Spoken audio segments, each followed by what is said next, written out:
I used to be the type of person who brushed off ghost stories and horror movies as nothing more than creative ways to make money. It all seemed like fantasy to me, fiction created for cheap thrills or TV ratings. I hadn't experienced anything remotely paranormal, so I stayed a skeptic. That all changed after one night in the woods. It started with a spontaneous trip. My two friends and I decided to visit a forest known for its eerie reputation. It wasn't nearby, but the idea of exploring and soaking up some fresh air was enough to get us there. We reached the forest around 7 p.m., and by then the sun had dipped below the horizon, casting everything in darkness. The only light sources were at the forest entrance and exit, so once we stepped further in, it was pitch black. My friend had an iPhone, and I had my tablet with a dual flashlight function. It wasn't much, but it would have to do. About an hour passed as we sat beneath a massive tree, chatting and smoking cigarettes. The thick trunk was wide enough for us all to lean back comfortably. We were having a good time, laughing and exchanging stories. But then things changed. It began with a noise, sharp and rhythmic, like two rocks being smashed together, or maybe it was one rock being slammed against the ground over and over. We fell silent, listening.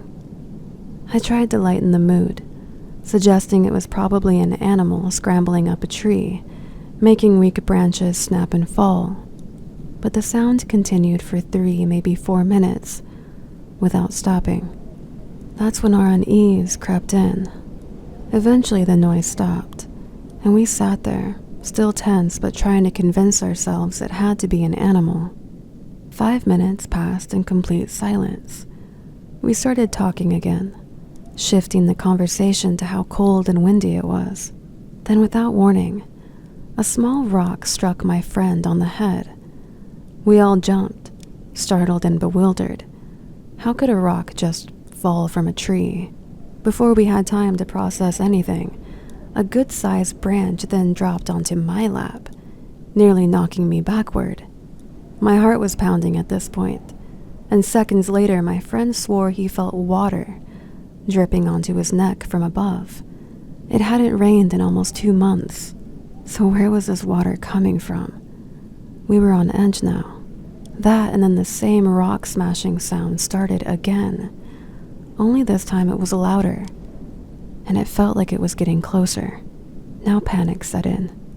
We didn't wait to see what would happen next. We bolted, running through the dark forest, stumbling over roots and gasping for air until we reached the entrance. We didn't stop until we were far away, out of breath but unharmed. In the days following that night, one of our friends shared a news article online about that very forest. According to the post, there was a large, tower-like structure resembling a lighthouse deep in the woods. We'd seen it from a distance during our visit, but didn't venture closer since the terrain around it was rocky and dangerous.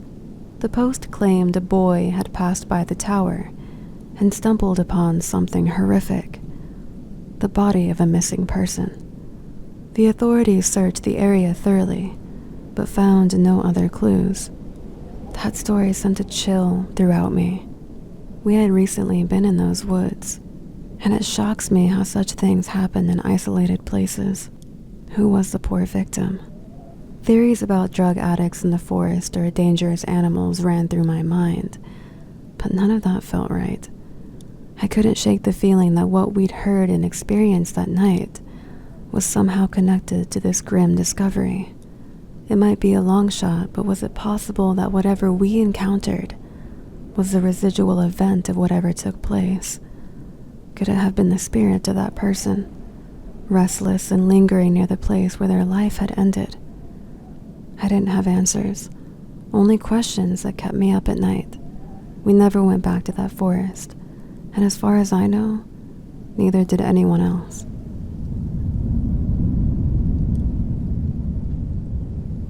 I grew up in the Appalachian Mountains, where winters aren't just cold, they bury you alive under snow and silence. One thing everyone knows about up here is that if you hear something strange at night, You don't check it out. You just don't. Best case, it's a mountain lion or a coyote. Worst case? Well, let's just say that I've experienced things that have made me understand that not everything you see and hear is a trick of the mind. The night things took a strange turn was when a winter storm gave my cabin a beating. The wind made my whole place creak and whistle. I had thrown on another log to the fire, trying to ignore how uneasy I felt. It was that kind of night where you stay close to warmth, close up the windows, and pretend you don't hear a thing. The fact I was alone just heightened that feeling. I was bundled up waiting out the storm until I heard a sound that didn't quite fit. It was low, almost like someone in pain. It carried enough through the storm to snap me out of whatever daydreaming-like state I was in. You know that feeling when something is so out of place, it just instantly grabs your attention. A strange noise or an unusual detail, something that triggers your subconscious enough to put you on high alert. That kind of thing happens to me, sometimes strong enough to jolt me out of a deep sleep even. And that's exactly what happened that night when I heard whatever sound that was. At first, I did try to convince myself it was just the wind and the storm, but it sounded too human. I couldn't even think of an animal that would make such a noise. I got up and walked to the window. Outside, it was just dark, swirling snow, and I thought maybe it was just the noise from the storm playing tricks on my ears. I was already a little anxious from the state of the weather. That's what I chalked it up to be until later that night, when I could have sworn I saw something stumbling through the drift. It was only for a quick moment, but it was enough to paint that thought in my mind. Everything in me said to stay inside, but what did I do? I grabbed my flashlight anyway and opened up the door. The cold hit me like a wall and some snow blew in. In that moment, I would have even shouted out into the storm if I knew my voice wouldn't have disappeared into it. It wouldn't have been the smartest idea to call out to what I thought I saw anyway. I aimed my flashlight into the dark. Nothing. Whatever it was, if anything, was gone. With adrenaline now flowing in my veins, I stepped off the porch and into the snow, but I didn't dare leave the dim glow from my cabin's light source. I saw and heard nothing more, just more wind and the creaking of trees under ice. But as I was backing up toward the door again, I heard that same wail. It was distant and strange. It was almost like some sort of distorted vocalization coming from the opaque tree line. That's where my curiosity ended, and every instinct I had screamed at me to turn around. So I did. I stumbled back inside, slammed the door shut, and bolted it. I stood there, breathing hard, telling myself that I would never act so foolishly again. I should have followed the rule. Never check weird sounds at night. I sat by the fire trying to calm down, but what I heard wouldn't leave my head. All night I listened for it, half expecting the doors of my cabin to fly open. By morning the storm had passed, leaving everything blanketed in white. I barely slept, and the thought of what I had seen still gnawed at me. After choking down some coffee, I decided to look around in the daylight. It felt safer that way, and I had a lot more courage now that I wouldn't be at such a disadvantage. The snow was fairly deep, and it took me a while to find anything. I was about to call it when I saw what looked like very faint tracks connecting from the trees to the cabin. It looked like tracks anyway, but they didn't appear to be in sets or have a consistent pattern. Living out in the woods, I've seen plenty of tracks: deer, bear, even the occasional mountain lion. These didn't fit anything I knew. I only referred to them as tracks from the depression they formed in the snow. But maybe it was something entirely different. For days, the forest seemed almost threatening. Nothing too extreme, but enough to have me on guard more than usual. Every now and then, I'd hear knocking sounds against my cabin, though I'd always managed to rationalize them as something explainable. Shifting of ice against cold wood, trees under the weight of snow. Maybe it was all my building paranoia from the night of the storm, but I couldn't help but feel I encountered something during it, and I was the idiot that opened the door. The knocks and noises eventually stopped, and part of me couldn't help but wonder if that silence was a sign that my rational explanations had been wrong all along. At least it gave me a sense of relief in the moment. Nonetheless, I almost convinced myself it was over. Maybe it was just my heightened senses, but deep down I knew better. And then it came back.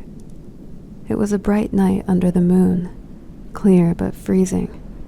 I was outside gathering more firewood. The cold air burned my lungs, and every sound felt sharper. That's when I heard a branch snap behind me, close and very loud. It made me jump, and I turned around fast enough to make my own head spin. I didn't see anything, and as I focused more into the dark woods that I was standing against, I began to feel a sense of overwhelming dread. I said I was just scaring myself, but I didn't fully believe it was just my nerves and imagination anymore. I grabbed the firewood and began hauling it back toward the cabin when I heard that same low wail that I had heard during the storm. I lunged forward and raced toward the door, dropping a few pieces along the way. I felt as though I barely escaped danger. Not even a minute after I got back in and bolted the door, I could hear something out there moving around. There was a faint shuffling noise, and then a pause, then more shuffling, as if something was patrolling the perimeter. I got to a place that I felt safe inside my cabin, stayed away from any windows, and held a now loaded rifle in my lap. I felt as though I didn't move all night, and when daylight finally came, I was hesitant to step outside. No tracks, no sign of anything, just snow and silence. But I knew better. Whatever I heard had to have been out there, somewhere in the woods, and I feared it was just waiting for me to break the rules again. Living out here, you get used to strange and unsettling sounds. Even the distant calls of animals can sound eerie in the dead of night, but nothing had ever felt like what I experienced during that span of days.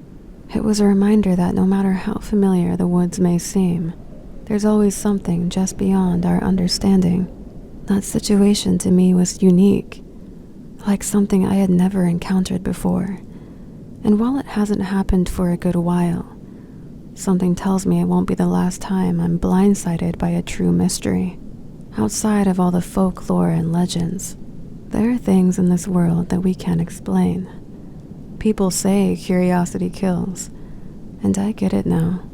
Out here, it's not just a saying. It's a survival rule. I broke it that night, and I learned not to make that mistake again. You never know what's waiting for you out there, waiting for you to make the wrong move.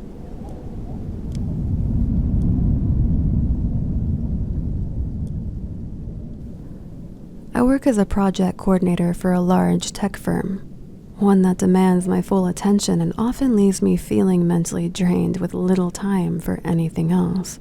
I fortunately get a good chunk of vacation time each year, and I've learned to value a bit of that time alone. It's my chance to reset and recharge before diving back into the swing of things. In the past, I used to spend my vacations in the quiet, peaceful mountains.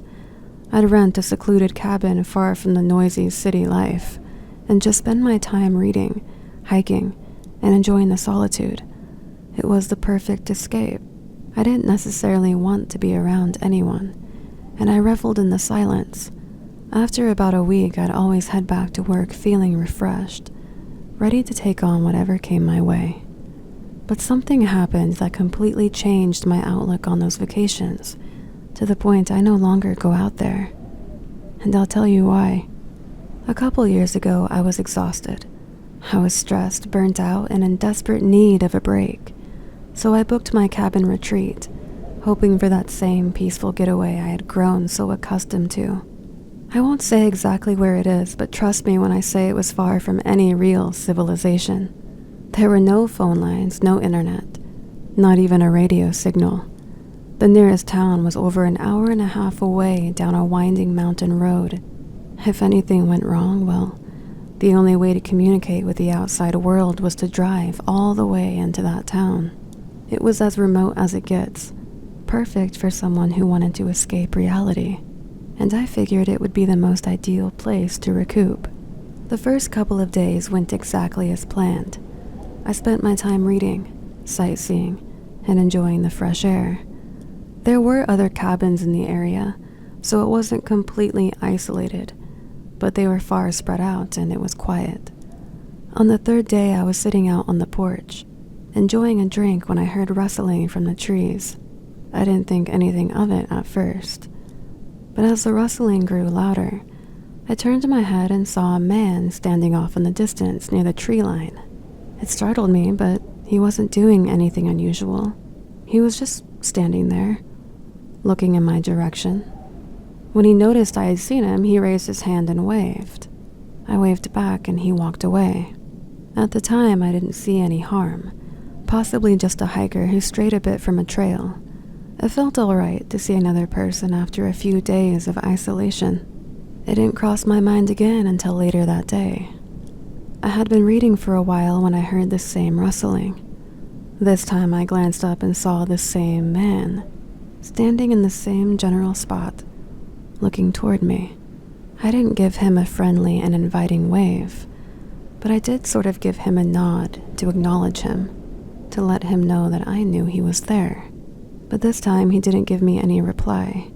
He just turned around and walked away. It was almost as if he was hesitant, possibly considering something, which disturbed me a little. Then again, maybe he was just a little odd. After all, he was out in the same place like I was, trying to isolate and get away from people. Or maybe I was just reading too much into it. But something about him didn't feel friendly. I didn't want to sit on the porch anymore, so I grabbed my book and went inside. I made sure to lock the door behind me. The day went on and I didn't see or hear anything unusual until later that night, around 10 p.m. I heard strange sounds from outside. The sound of movement, maybe something scraping against the cabin. I didn't go outside, but I did step toward the front door and took a look around through the windows. I couldn't see anything but the blotchy darkness in the woods beyond. I double-checked the doors and window and retreated from the front area. I'd had enough of being on edge, so I poured myself a drink and tried to relax. A few drinks in, I stumbled to bed and passed out, hoping to just sleep through the rest of the night. It was sometime later when I woke up to use the restroom, and for whatever reason I didn't turn on any lights as I navigated my way. I passed through the living room and into the bathroom, and for some reason I felt strangely aware of the darkness. The next morning I woke up with a slight headache, but there were two things that stood out immediately. One, my front door was unlocked. Two, there was a note tacked to it. As I cautiously approached and read the note, it said, "You might want to keep a light on. You walked right by me on your way to the bathroom." Needless to say, that killed my vacation. In fact, I packed up and left that very day. I haven't set foot out there since. Whatever I had felt from that stranger in those woods was something I never want to experience again. There's something to be said for the silence of the wilderness, but I've learned the hard way that some silences should be respected, and some places aren't meant to be tread alone.